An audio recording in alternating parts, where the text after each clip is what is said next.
అదేవిధంగా తెలంగాణ అస్తిత్వాన్ని కూడా గౌరవాన్ని కూడా కాపాడాలి అంటే తప్పకుండా మరి ప్రజలకు నేను విజ్ఞప్తి చేస్తా ఉన్నా. మొన్న జరిగింది సరే, అక్కడ చిన్న కారణాలు అవన్నీ కూడా సమీక్షించుకుంటున్నాం. ఏవైతే మార్పులు చేర్పులు పార్టీ చేసుకోవాలో అవన్నీ కూడా చేసుకుంటాం.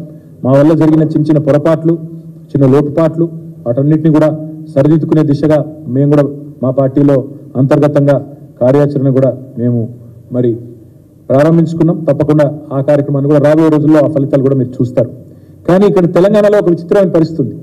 గత నెల రోజులుగా కొత్త ప్రభుత్వం ఏదైతే వచ్చిందో మరి అధికారం కోసమేమో అడ్డగోలుగా హామీలు ఇచ్చినారు. నోటికి వచ్చిన హామీలు 420 హామీలు, ఒకటి రెండు కాదు, 420 420 హామీలు, బ్రహ్మాండమైన హామీలు, ఒకటి రెండు కాదు ఇచ్చి ఆల్రెడీ ఎత్తగొట్టే పని మొదలు పెట్టినారు. మీరు చూస్తూ ఉన్నారు.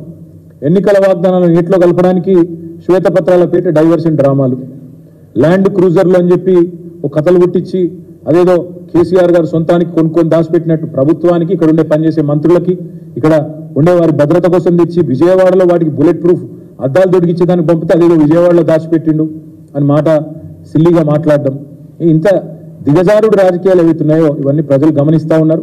ఇవి కేవలం వాళ్ళు ఇచ్చిన 420 హామీలను ఎగేసేటందుకే ఈ డైవర్షన్ డ్రామాలు ఆడుతున్నారని తెలంగాణ ప్రజలు పూర్తి స్థాయిలో ఇవాళ అభిప్రాయం కూడా వస్తూ ఉన్నారు.